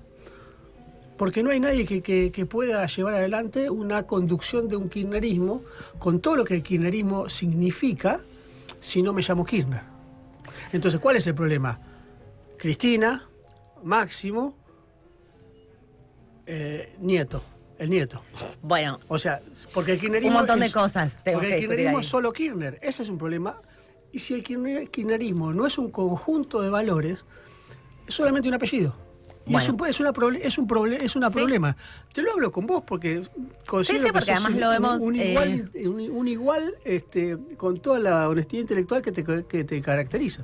vuelvo al final de tu libro, en esa instancia. Y vuelvo a Néstor, si querés. Yo soy peronista. Digo, en este contexto actual, en donde parece ser que uno tiene que decir, soy kirchnerista para que sepan que pienso de determinada manera, digo, fue el propio Néstor quien dijo que decirnos kirchneristas Sí, pero era no. achicarnos. Sí, pero no.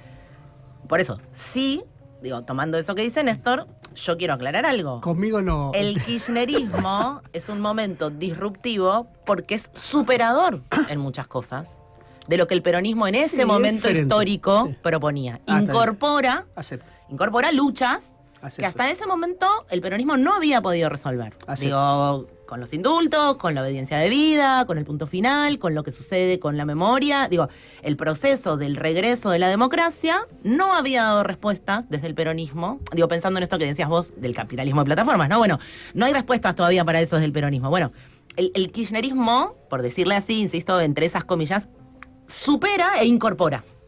Esa incorporación trae problemas. Digo, toda incorporación a un grupo consolidado, entre comillas, trae problemas. Para mí, esa incorporación, ese proceso de incorporación de otras fuerzas, genera tensiones hacia el interior de esa fuerza que trató de construir sentido. Que, digo, yo siempre vuelvo al discurso y creo que ahí está el proyecto en la cabeza de Cristina, digo, y lo encuentro siempre en el mismo discurso, que es ese discurso previo al lanzamiento en el 2007, ese 19 de julio, en el Teatro Argentino de La Plata, en donde Cristina hace un recorrido, está Néstor ahí, yo lo repaso siempre, ¿no? Y ella habla de 3 momentos. Del momento inaugural de la llegada de Néstor al gobierno y la recuperación, ¿no?, institucional, primero, ¿no? La necesidad de recomponer ese Estado que estaba, tipo, la institución, digamos, vamos a ponerle así. El segundo momento, que era la recuperación de la política, ya no solo de la institución, sino de la política como una herramienta transformadora y dar esa discusión, y que eso viene a partir del pago, o sea, incluso podríamos decir que el momento inaugural es ese 2005 del pago al Fondo Monetario Internacional, en donde la política vuelve a ser soberana en sus decisiones y recupera esas 3 banderas, ¿no?, del peronismo histórico: independencia económica, digo, la soberanía política, y ahí empieza el proceso de mejoramiento de la vida de la población. Empieza la justicia social, ese momento. Y dice Cristina, pero el más importante de todos los momentos es el de la batalla cultural. Digamos, para los libertarios que se creen que, no sé, que Agustín Laje inventó la batalla cultural, Cristina, 2007, dice que, lo más difícil va a ser eso. Que recuperar el valor, la autoestima, digo, por eso creo que es una palabra que el reparar, la autoestima, son palabras de mucha implicancia en la narrativa de Cristina en esos años. Y yo creo que esa la perdimos. Digo, que esa que era la dimos. Digo, no caigo en la de que no la dimos. Creo que hubo una discusión en torno a eso. Creo que el revisionismo histórico tuvo un lugar en eso. El Bicentenario tuvo un lugar en eso. Digo, no sé hasta dónde fuimos conscientes de que esa era una discusión necesaria. Digo, 678 tuvo construir sentido y reparar lo que habían roto el sentido neoliberal. Digo, vuelvo a lo que decían de los 90 y de nuestros hijos y de los hijos. Digo, yo trabajé mucho con pibes y pibas que su primer trabajo fue un trabajo con un recibo de sueldo en blanco. El mío no. Claro. Yo cobraba la mitad del sueldo en ticket canasta, y era de las que canjeaba el ticket por efectivo. Y entonces, y la memoria del 2001 de muchos es el día que no se pudo sacar 500 pesos. ¿Cuánto cobraban 500 pesos? Nadie. Ganabas 350, 400. Entonces, digo, a veces damos discusiones y nos olvidamos. Vuelvo a tu nota, estoy haciendo un lío, pero voy a llegar a un lugar. Cuando vos decías, bueno, ¿qué nos define? ¿Qué nos construye? ¿Cuáles son los momentos en los que nosotros decimos, yo soy este? Yo soy el que decidía no pagar la luz un mes, no pagar el gas otro mes, que iba caminando al trabajo porque no podía pagar el bondi. El día que eso se revirtió, lo valoré distinto. Y yo creo que hay 2 cosas que sucedieron, que son que el kirchnerismo en su narrativa construye desde el helicóptero. La escena inaugural parece ser el helicóptero. Y yo ahí discutiría si ese es el momento inicial. Yo también. Porque eso era una manera de no hacerse cargo de todo lo que había pasado. Y yo hubiera querido discutir lo que había pasado para llegar a ese helicóptero. Porque si no, hoy, cuando vos le decís a un pibe, lo de los tickets canasta. Te mira como diciendo, ¿de qué me hablas? Valeria, tengo que hacer una tanda. Vamos a seguir después estos son 2 o 3 minutos y seguimos con más charla, compañera mortal, con Valeria Di Croce. Ya venimos.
Del ser,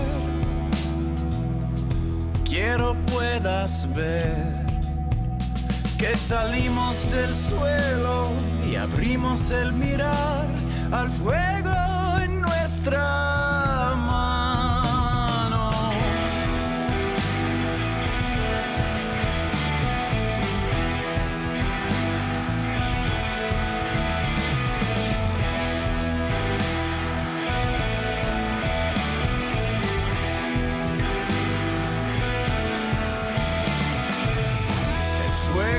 Habló en lenguas, el tambor fue el sol.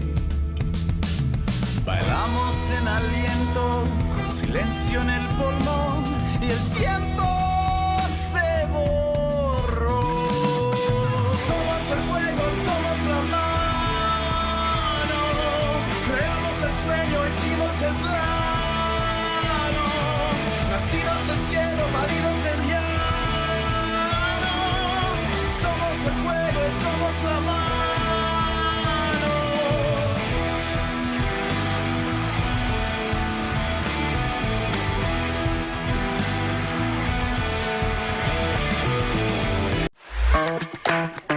Búscanos en YouTube, FM La Patriada en YouTube. Para vernos y escucharnos, no solo tenés la programación de la radio, también tenés notas exclusivas. Entrá al canal de FM La Patriada, ponele OK al pulgar para arriba y dale clic a la campanita. Y no te pierdas nada.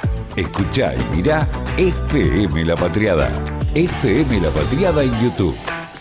Estamos donde estás.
Al inicio del ser, quiero puedas ver que salimos del suelo y abrimos el mirar al fuego en nuestra mano.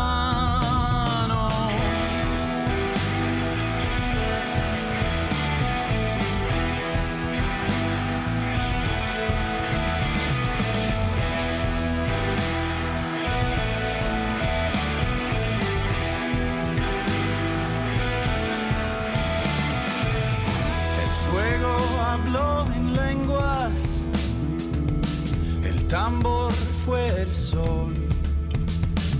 Bailamos en aliento, con silencio en el pulmón, y el tiempo se borró. Somos el fuego, somos la mano, creamos el sueño, hicimos el plano, nacidos del cielo, paridos del llano. Somos el fuego, somos la mano.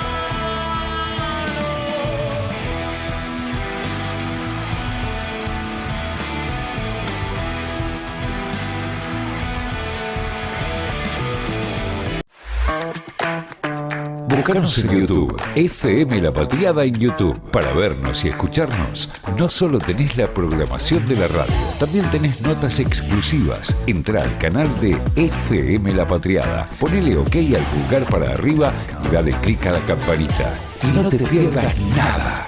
Escuchá y mirá FM La Patriada. FM La Patriada en YouTube. Estamos donde estás.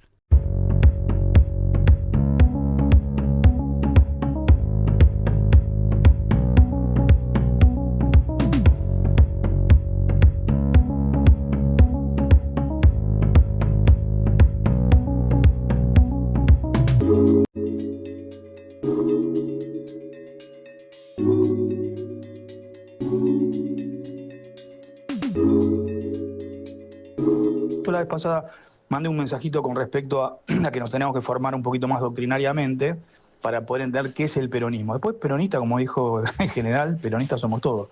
Pero bueno, un abrazo gigante, muy bueno el debate, lo estoy viendo. Y bueno, nada, abrazo a todos. Excelente la mesa de hoy, muy bueno. Felicitaciones, amigos de la radio. Ahora para Caramelo. Sí, Cristina estuvo del 2019 hasta que asumió Milei. Sí, estuvo estigmatizada tanto por el que ella eligió como presidente, como todos los que estaban festejando ese cumpleaños en la Casa Rosada, clarinistas a morir, y desde ahí adentro, con esa gente y los forros que votaron lo del FMI, hacerle la campaña en contra a todo lo que sea kirchnerista, a todo, hasta Zamba. Así que no jodamos. Ella buscó una solución, consiguió una solución, y la traicionaron, y entre ellos muchos que ahora se rasgan la vestidura diciendo que Cristina tiene que estar libre. No lo digo por la compañera, sino por mucho bocón que ahora está llorando por la cagada que se mandó. Un abrazo, Santiago. Buenas, ¿cómo va? Interesantísima la charla de hoy. Yo quiero decirle a Valeria, gracias, de verdad, muchas gracias, porque yo tengo esa sensación espantosa muchas veces de que todo el rato se la juzga a Cristina, todo el rato, ¿eh? Y la que está presa es ella, a la que le quisieron meter 2 tiros en la cabeza fue a ella, porque de militantes está lleno, muchos somos militantes, de gente que supuestamente le puso el cuerpo y que no para de hablar de sí mismo, está lleno también. Pero la que está pagando las consecuencias de haber hecho vivir a este pueblo un poquitito mejor, con un poquito de justicia, es Cristina. Y por eso todo ese odio desplegado en contra de su persona. Así que, Valeria, yo te agradezco un montón. Les mando un beso. Mirna. Bueno, estos son algunos de los mensajes que llegan. Eligieron solo para- los buenos.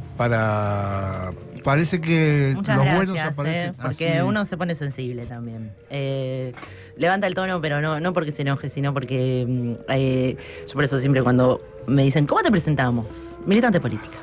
Porque creo que eso también define cómo uno mira todo, ¿no? La docencia de la maternidad, los vínculos sociales y creo que saliendo un poco, ¿no? de la discusión en general, creo que de verdad que estamos en un momento muy complejo en todos los sentidos, y me parece que no alcanza con la dirigencia política. Digo, tiene que haber algo que surja mucho más de adentro de cada uno de nosotros, para que empecemos a valorar un poco más las cosas que pasan. Y creo que hay una trampa muy grande en el mainstream periodístico, político,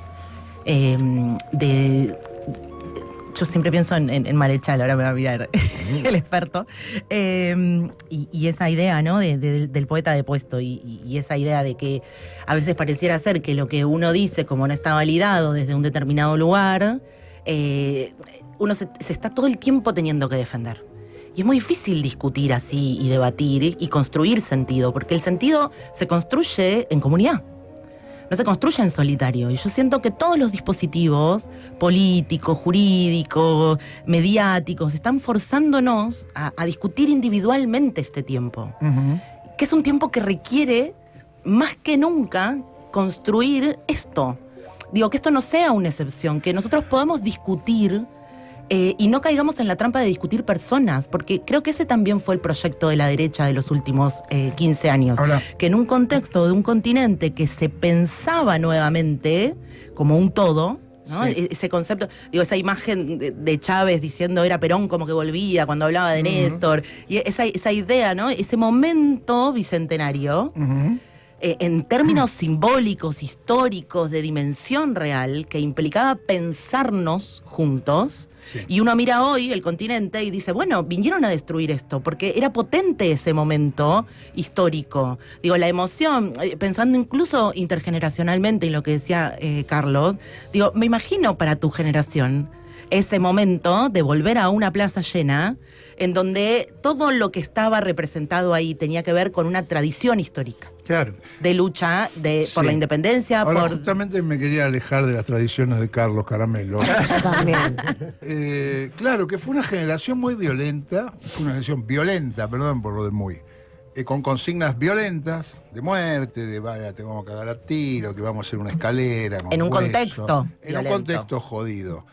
Violento. Porque quería traer, Claro. y muy violento, de Más persecución. Más de violento que persecución, este. De proscripción. Exacto. Porque vuelvo a... Yo creo que tengo derecho a pedirle a quien me representa, porque si se dedica a representar, que me represente bien. Y la verdad que nos está faltando amor. Estamos con... bueno, ahí en YouTube se están matando la gente, en todos lados. Me la gente avisaron se eso, me putea. dijeron que está como un poco heavy Claro. la cosa. Entonces, creo que en los discursos hay que demostrarle a la gente que se puede hablar con cariño del compañero. Yo he escuchado compañeros, dirigentes y representantes, gente importante, diciendo, che, ¿no lo viste? ¿Cuánto hace que no hablas? Hace 2 años que no hablo. Sí. Sí, porque la cámpora y cosas se pelearon como se pelea una familia. Cosa que yo no me parece copado que se peleen como una familia, porque para eso están las familias. Entonces no se hablaron más. Entonces, ¿cómo vamos a reconstruir algo si vos no te hablás, flaco? Porque eras tan amigo que un día te enojaste. Entonces está lleno de esas cosas. Yo creo que tienen y tenemos que pensar que tenemos que tenernos cariño y tenernos terror. Porque el peronismo es un humanismo. O sea, si no arrancamos de ahí, estamos mal. Bueno, pero eso, vos justo, fíjate, arrancamos hablando de las familias y volvemos ahí, ¿no? Yo siempre, y vinculándolo con el capitalismo de plataformas, siempre hago un ejercicio que es en esto de, bueno, ¿por qué son peligrosos? ¿O por qué uno tendría que estar atento? ¿O por qué nos cambian tanto? Y esto de lo que está pasando ahora en el canal de YouTube. Y yo siempre digo, si nosotros todos en esta mesa, si fuéramos una familia, ¿no? Yo siempre propongo el ejercicio de decir, tomar mi teléfono, pásame el tuyo, toma Lore el de Carlos, digo, que intercambiemos. Y yo no tengo problema en que ninguno de ustedes lea todo lo que hay en mi dispositivo. ¿Seguro? Sí. Hay una película Y que eso- termina mal, ¿eh? Porque vos tenés el Yo temporizador soy la de misma. WhatsApp. Claro. No, El porque que yo borra soy los la mensajes. misma acá que la que está hablando acá. No rompí todavía ese vínculo. La persona que está en esta digitalidad soy yo. Entonces yo no le diría a nadie lo que no le diría mirándolo a los ojos. Y lo que hoy marca el tiempo es que por la mediatización que proponen las plataformas, pero también por la instancia en la que estamos en la sociedad, decimos cosas que como no nos vemos, como no tiene una consecuencia decir eso que estás diciendo, Sí. lo decimos. Y eso nutre la conversación, porque si hay un cambio que se produce en la pandemia, combinado con los despidos en los medios de comunicación, 4.700 trabajadores de prensa son despedidos durante el macrismo, y eso inicia una degradación también de la conversación pública, y es muy difícil reparar esa conversación pública. Sí. Lo que empieza a suceder es que la teoría del derrame aplica, pero para la mediatización. Entonces, lo que se conversa acá termina en un super mega LED, en un estudio de televisión, donde la patria panelista opina. Sí. ¿No? Y nadie se hace cargo de lo que dice, porque un día dice una cosa, mañana dice otra, porque hace un buen acting y una performance para cortarle en un video de 1 minuto 10, porque eso es lo que rinde. Yo siempre discuto con eso. Yo no puedo explicar en 1 minuto 40 lo que tengo para decir. No me inviten. Sí. Si necesitan un corte de reel conmigo, les va a ir re mal porque no van a saber dónde cortar. Y que eso me deja fuera de la conversación. Estamos afuera de la conversación, vamos a caer en esa trampa de decir el problema nuestro es que no explicamos cortito. No, no. La historia de la Argentina no se explica en 1 minuto 40. Es muy compleja. Y hay mucho que reparar ahí. Y una de las cosas que inaugura ese peronismo de la mano de Néstor, de Cristina, en ese momento de la Exma y en ese discurso, es que pone a convivir cosas muy complejas, que tienen que ver con esa violencia de la que hablabas, Carlos, que fue un trauma que había que resolver y que implicó 30.000 desaparecidos. Bueno, el trauma de la pandemia no lo discutimos. No. Por mil motivos. Nadie, Estamos hablando de en más de ningún 100.000 lugar muertos, del mundo que son se un discute. trauma para una sociedad y que merecen ser discutidos y puestos en conversación. Yo cada vez que abro ese debate en el aula, por ejemplo, o en una charla por el libro, lo que sucede ahí es interesante, porque hay muchas cosas no resueltas ahí. Hay muchas ausencias, presencias que están tensionando en ese momento pandemia. Y lo que ahí pasó. Pero también pasa en las familias. Hay consumos culturales que no se comparten. Nosotros somos parte, todos los que estamos acá en esta mesa, de momentos en donde todos, al día después del jueves, estando en las antípodas del señor Mariano Grondona, seguramente habíamos visto el programa y al otro día podíamos discutir de lo que ahí había pasado. Todos lo veíamos. Y los medios de comunicación hacían eco de eso. Teníamos una conversación común. No existe hoy en la Argentina una conversación común. No está fragmentada la sociedad solamente, está fragmentada la conversación. Estamos todos discutiendo cosas distintas. Y parecería ser que como los grandes medios de comunicación, de la mano del ecosistema mediático digital, como hablo yo en el libro, nos llevan a que la única conversación que nos convoca a todos es cómo se están llevando los dirigentes. Y esa no es la conversación. La conversación es cómo defendemos nuestro territorio para poder habitarlo, cómo llegamos a fin de mes, cómo somos capaces de sentir que somos responsables de lo que pasa en la mesa de nuestra casa, si se come, si no se come, pero también lo que ahí está sucediendo hacia el afuera, qué le pasa a nuestros pibes en las escuelas, qué le pasa a nuestros pibes en el barrio, qué le pasa a nuestros pibes en la calle, qué le pasa a nuestros viejos con esto de que vuelven a vivir con nosotros. Hablamos mucho de que el pibe de 20, ¿viste? Esas mismas conversaciones de los 90, los pibes no se pueden ir de la casa y los viejos que vuelven, que tenían una mínima dignidad, que era la de poder estar en una casita, tener su espacio, tener su lugar, y parecería ser que la única solución es, no, bueno, que vuelvan a casa si es un alquiler menos. Bueno, esas decisiones son muy difíciles después de reconstruir sociedad, y ahí hay algo que reparar. Y está complejo pensar cómo reparamos eso si solo nos interesa saber cómo se llevan, según cortes de reel, determinados dirigentes. Porque la construcción política es mucho más difícil. Hay una frase que yo la tengo tatuada además, que dice que hay que animarse a la dificultad de la construcción y abandonar la comodidad de la queja. Y la dijo un dirigente político, no importa quién, hace 15 años. Que ya notaba que había en ese repartidor de supermercado, había una queja. Bueno, cada queja, así como Eva decía que en cada necesidad nace un derecho, bueno, en cada persona que hoy se queja acerca nuestro, hay una obligación política de ir a escuchar esa queja y de hacerse cargo de esa queja. Incluso desde el libertario que dice que había que quemar el Banco Central. Bueno, hay que ir a hablar con ese pibe y explicarle lo que implica ese Banco Central, que implica que si hay una pandemia de nuevo, por ejemplo, el Estado puede emitir moneda. Que cuando el descerebrado de Caputo dice, no, bueno, porque... No, chicos, esto implica que si mañana tenemos una crisis, una situación compleja, el Estado-nación constituido, que si quieren podemos discutir también si está bien, si está mal, cómo se... Bueno, el Estado tiene una base, que es la capacidad de manejar su economía, y la única forma en la que maneja su economía es si puede emitir moneda. Entonces cortémosla con no, porque la maquinita de billetes y porque... Chicos, la maquinita de billetes es la capacidad soberana del Estado de intervenir sobre una crisis económica. A ver, Lore. Refiriéndome a eso, digo, y la política no está llegando con mucho delay en la queja, algo que Milei hace 10 años lo vio más que el propio... Por ejemplo, el tema de la deuda, de la gente endeudada, no es nuevo, no es esta semana. Yo estoy muy enojada con la política porque hace 2 años la gente se empezó a endeudar. Desde que asumió este gobierno... Desde el 2015 que la gente se endeuda. Sí, ni hablar, pero sí... Porque primero gastó sus ahorros, total. Entonces perdió la capacidad. Es un proceso de más de 10 años. 2017 y 2018 fue terrible. Hubo una remontada, pero en este gobierno la gente se empezó a endeudar con chiquiteces. Porque hay gente que está, de verdad, con psiquiatra por una deuda de 2 millones de pesos, que para su psiquis, para su economía... Es la locura total. Tenemos que llegar a esto y ver quién lo dice. El enemigo. ¿Quién es el enemigo? Hoy el enemigo es quien te cobra y el enemigo es la idea. Que yo en esto digo, ¿para qué está la política? Para adelantarse. Si no, directamente sigamos fragmentados. La idea de que no hay platita para pagar tus deudas, como si vos fueras un delincuente, aunque la plata te la hayas gastado en zapatillas.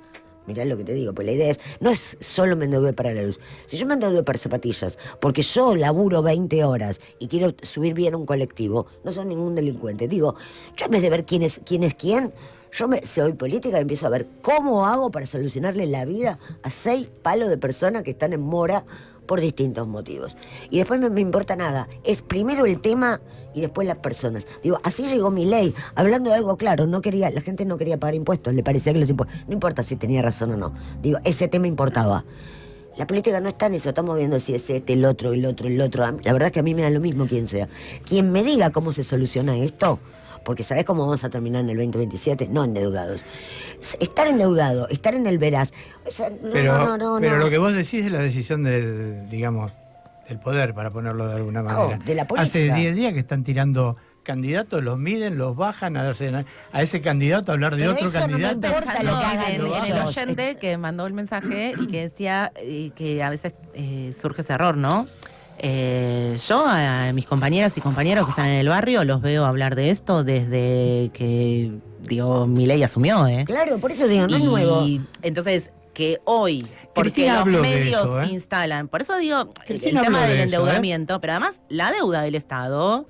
derrama, chicos, no derrama nunca otras cosas, pero la deuda derrama. Si vos tenés un Estado endeudado y el Estado se empieza a correr de lo esencial de la vida de la gente empieza a resolver por otro lado y eso implica endeudarse. Y entonces si vos venís de un proceso en donde hay una pérdida de poder adquisitivo constante, permanente, que no se ha detenido desde el 2015 a esta parte, difícilmente no terminarás en un proceso de endeudamiento de las familias. Cristina lo dice, de hecho, el año pasado, pero también antes en el momento... Exacto. Y a fines del gobierno de y ahí digo, Alberto también. Ojo con la trampa de que ahora, porque yo desconfío y no le creo nada a La Nación haciendo informes, o sea, su auspiciante es Marcos Galperín, insisto, claro. El interés hoy por el endeudamiento de la gente, que es el mismo que hace 1 año, 2 años, o sea, porque los números variaron en un porcentaje de 2, pero son los mismos. La única diferencia es que hoy la mayor parte del endeudamiento viene de las billeteras de plataforma, de las billeteras digitales, propiedad del tipo más rico de la Argentina. Entonces, discutir no es solo discutir cómo resolvemos el endeudamiento de la gente, es volver a discutir los impuestos, que eran el caballito de batalla de Milei, y decir, bueno, ese señor que hoy quiere ir a cobrarles a todos ustedes, y como sabe que a usted no se los va a cobrar, ¿saben a quién se los va a cobrar? Al Estado. Va a terminar el Estado bobo dándole la platita a Marcos Galperín, porque el condonamiento de cualquier deuda posible para los habitantes de este país va a venir de la mano de satisfacer. Entonces, ¿por qué no revisamos el expediente que tiene Galperín, que lo cajonearon, donde dice que él se agarró y se hizo de una ley que le permitía descontar impuestos y que cuando se vio cuánto facturaba no debería y le debía como 500 palos al Estado. Bueno, empecemos por ahí, recuperemos los 500 palos de Galperín y con esa plata que él no le pagó en su momento al Estado, resarzamos la deuda de todos los usuarios. Discutamos esas cosas.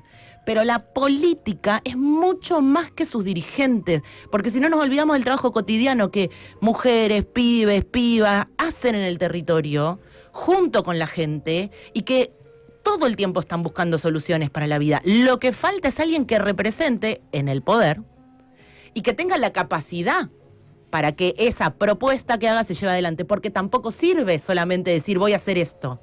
Nada de lo que hoy nos proponga la dirigencia política, si no se resuelve la deuda externa, va a ser viable.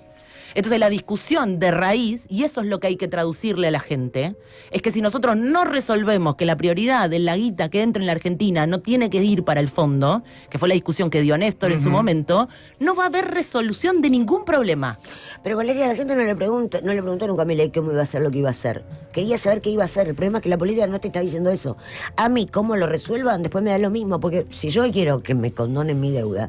A ver, Milei dijo miles de cosas. Nunca nadie le preguntó. Pero Milei cómo. no gana por lo que dijo en la campaña. Milei gana por un proceso de degradación, violencia y fragmentación de 10 años. No, pero lo que decía, lo decía antes la gente. O sea, cuando él aparece en el 2016, yo me acuerdo que lo veía con Mauro Viale, lo que él decía ya se escuchaba en la calle.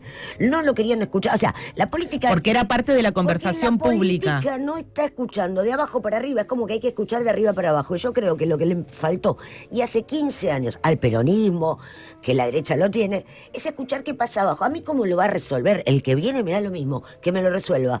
Esa parte es muy importante. Otra cosa, yo creo que quien gane, al que vamos a escuchar, es al que hoy...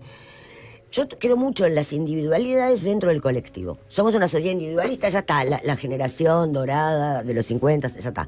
Es una sociedad muy individualista, que eso también la hizo ser ascendente, muy potente. Es decir, que felicito por tu esfuerzo, la verdad que pedaleas 28, que es cierto, pero vos necesitas del colectivo. Creo que quien interpretó, y que la feliciten por eso, que no va a haber un Pero salvador. ese fue el discurso de Néstor en 2003. Néstor no dice, pagamos la deuda porque yo lo decido. Pagamos la deuda a costa de que el sacrificio que hizo el pueblo argentino tenga un sentido. Y bueno, retomemos ese discurso, por eso yo creo Pero por que... eso no es un discurso que le pertenece a la derecha. Es un discurso que la derecha tergiversa cuando dice que alcanza con el mérito propio. Porque no hay mérito propio en Galperín. Galperín es el hijo de... Total, te reconozco. Lo que pasa es que tampoco se le reconocía, que esa es la falencia que tiene el Pero periodismo. por eso es tan importante informar. Yo creo que si los que hacemos periodismo, o los que damos clases, o si cada uno de nosotros volviera a hacer lo que debe hacer, y no que todos estemos opinando sobre la interna política, la dirigencia política va a saber resolver lo que tiene que resolver. Yo creo que todos nos vemos obligados a opinar todos de todo. Y tal vez tendríamos que empezar a reparar nuestra casa, nuestro edificio, nuestro barrio, la escuela de nuestros pibes, y que si eso empieza a crecer, inevitablemente alguien se va a sentir obligado a representar lo que esa sociedad reclame comunitariamente. No puede ser al revés, no va a haber nadie iluminado que diga es esto lo que hay que hacer. Valeria, muchísimas gracias por haberte venido a charlar con nosotros a la charla Compañera Mortal. A ustedes por la invitación. ¿Estamos todos bien? Me quedé con ganas de escuchar a Lautaro. Nadie... Ay, perdón, Lautaro. Bueno, lo interrumpimos mucho a Lautaro hoy. Tampoco pudo hablar mucho. No, Mientras vos comés, hay mucha gente que no puede hablar. Yo hablo, como, tomo soda, discuto, debato. No puedo